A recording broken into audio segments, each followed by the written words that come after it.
This station is closed. Use Metro Bus 851th Street to complete your trip.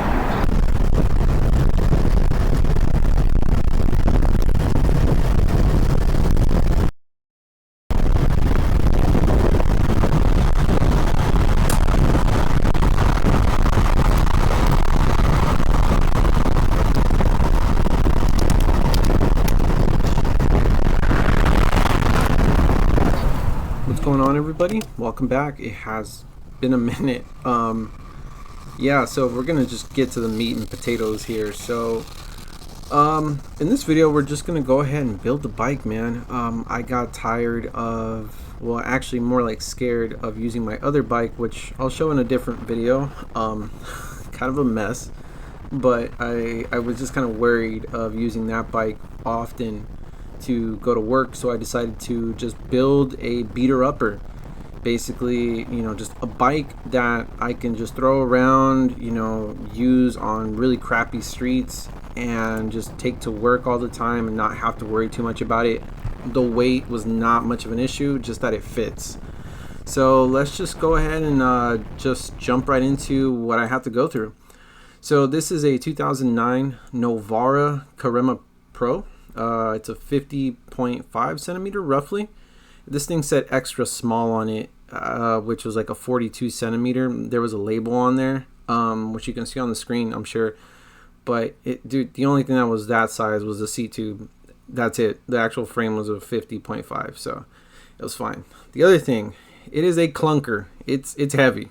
For a small bike that was marketed ultralight, it's not light. The other thing is super dirty. I had to clean everything, the bearings, everything. So first thing was first, removing the chain guard label thing. I wanted to paint it, so of course I had to start blue taping stuff off. Any area that I just did not want to, you know, remove or get too close to. Yeah.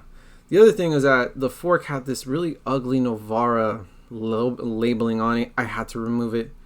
And then after that, we got to the paint. Dude, the paint was thick. This thing had like 3 layers on it, so all that had to go for sure. And I went with just clean strip paint and varnish. Take note is that I needed to use cling wrap or food wrap, whatever. And then the other tools was my X-Acto blade, which I really love, and my blue tape. So first thing was first was just that I needed to lather the whole frame in this stuff with all that paint thinner or the paint remover. Use the cling wrap around it without removing any of that paint stripper as best as I possibly could. And I had to do that for the entire frame. Mind you, I had to do this 3 times, so that's 3 days of doing this, and it was a nightmare. I can tell you for sure, man. Like, yeah, I'm showing you a fail. So this is a fail. On first try, the paint just wasn't coming off properly. I didn't lather it enough, or maybe it just moved around too much. So I was like just chipping away at it, and it just would not come off. Some of the sections would like bubble up and do something weird, and I mean, it kind of worked, but you really have to lather that stuff on, and it sucked, but you know, it is what it is. 3 days later. Yeah, 3 days later. So I wet sanded this thing. I finally got down to bare aluminum, wet sanded it, just sanded it a little more, let it dry. And finally, once I had the bare aluminum, I just went to work. I removed all the audio from here because it was loud. My dogs were barking all over the place.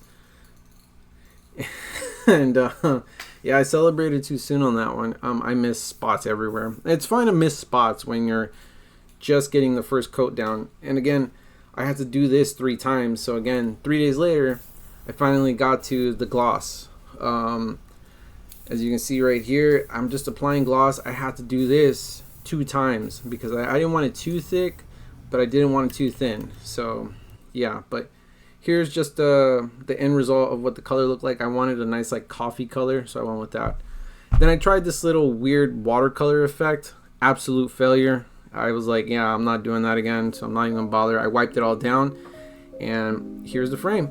So without further ado, let's get to work. I'll catch you guys towards the end of the video.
A few moments later.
And that's pretty much the build. So let's quickly talk about the parts. I used Shimano 5700 10-speed parts. The bottom bracket was the only thing that was swapped out, besides also the cranks. The bottom bracket is a BBR 60, not the original 5700. The bearings in that thing were cooked. And the crank arms are Shimano FSA 600 cranks. So besides that, the wheels, I didn't want to use the wheels that you saw me putting the sprocket on, but my other original intended wheels had an issue with the rim tape, so I had to use the really heavy wheels. The other thing that I did was I left the Schwalbe Lugano tires on there, just because I was like, you know what, I'm just gonna leave them on here. They were fine, but I forgot how slow they are. So that was the other thing. And to top it all off, that the thing that like really sealed the deal, and not in a good way, was that the seat post, because this frame is shorter, it came with a shorter seat post, so I could not extend my leg all the way down. These were things that I didn't really think about, you know, down the line. I was just kind of thinking in the moment, and yeah, it was super painful. I adjusted it as best as I could before I rode it, thinking it was gonna be fine, but it kind of came back and bit me pretty hard in the ass. So yeah, I've made adjustments since then. Oh, and the last thing is that the frame only came with one bottle cage mount. It just doesn't have a section for another one. There's no other, screws or mount section for it. It's just a small frame, so there was only space to accommodate one bottle cage. So I'm gonna need to get an adapter for that. But I mean, overall, man, the build is fine. The other thing I should say is that the build the weight is 20.5 pounds. That is the end build weight, and it is not the lightest thing. But the cool part is that it is exactly what I wanted. It is a bike that works, it is durable, and yeah, I mean, I don't have to worry about, you know, if I drop it against the wall, if someone bumps into it, like if I'm on the train and I have it with me, because people tend to do that. They'll bump into my bike for some reason. They'll put their bike on top of my bike. I don't know why, but it happens. And yeah, so I mean, it is what it is. You know, the weight's not the big issue.